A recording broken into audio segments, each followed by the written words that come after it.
रवि और मनीष दो दोस्त थे। दोनों कॉलेज में साथ पढ़ते थे और घूमने फिरने के शौकीन थे।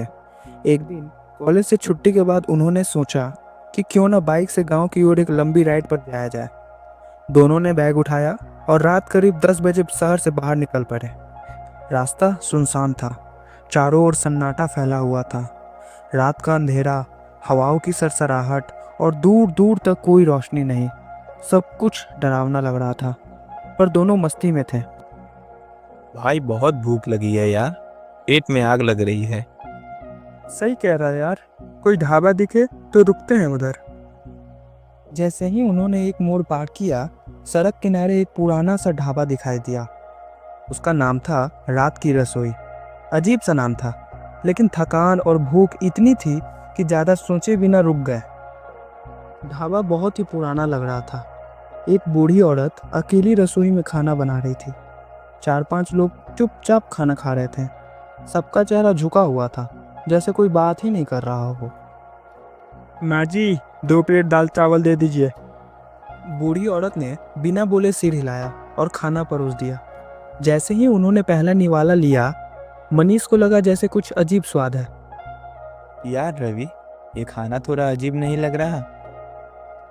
भूख लगी है, ज्यादा मत सोच, खा ले। तभी मनीष हाथ धोने के लिए ढाबे के पीछे चला गया। वहां उसे एक बंद कमरे से किसी के रोने और फुसफुसाने की आवाज आई। मत खाना, भाग जा, वो चुड़ैल है, वो सबको मार देती है। मनीष का खून जम गया। उसने तुरंत दरवाजा खोलने की कोशिश की, लेकिन दरवाजा अंदर से बंद था। आवाजें धीमी पड़ गई। वो भागते हुए वापस आया और देखा कि रवि ने पूरा खाना खत्म कर दिया है। लेकिन तभी रवि की आंखें ऊपर चढ़ने लगी और वो जमीन पर गिर गया। उसके मुंह से झाग निकलने लगा। रवि! तभी वो बूढ़ी औरत धीरे धीरे उनकी ओर मुड़ी और जो उसने देखा उससे मनीष की रूह कांप गई।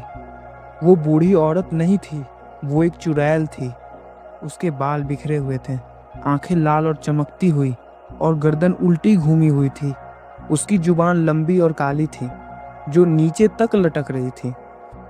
जो भी मेरा खाना खा लेता है वो अब मेरा हो जाता है।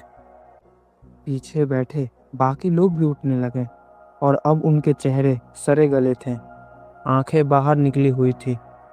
वो सब मरे हुए लोग थे। मनीष किसी तरह खिड़की से कूदकर वहां से भागा। अंधेरे में दौड़ता रहा, झाड़ियों से टकराया और आखिरकार सड़क पर गिरकर बेहोश हो गया। सुबह जब एक ट्रक ड्राइवर ने उसे देखा तो उसे अस्पताल पहुंचाया गया। डॉक्टरों के मुताबिक मनीष सदमे में था। वो कुछ बोल ही नहीं पा रहा था। रवि का कोई नामो निशान नहीं मिला। कुछ हफ्ते बाद जब पुलिस उस जगह पहुंची तो वहां रात की रसोई नाम का कोई ढाबा ही नहीं मिला। कहते हैं उस रास्ते से गुजरने वाले कई लोग लापता हो चुके हैं। कोई नहीं जानता वो ढाबा कब दिखता है और कब गायब हो जाता है। लेकिन अगर कभी रात के वक्त सुनसान हाईवे पर आपको कोई पुराना सा ढाबा दिखे और उस पर लिखा हो रात की रसोई, तो याद रखना, खाना मत खाना, वरना अगला नंबर तुम्हारा हो सकता है।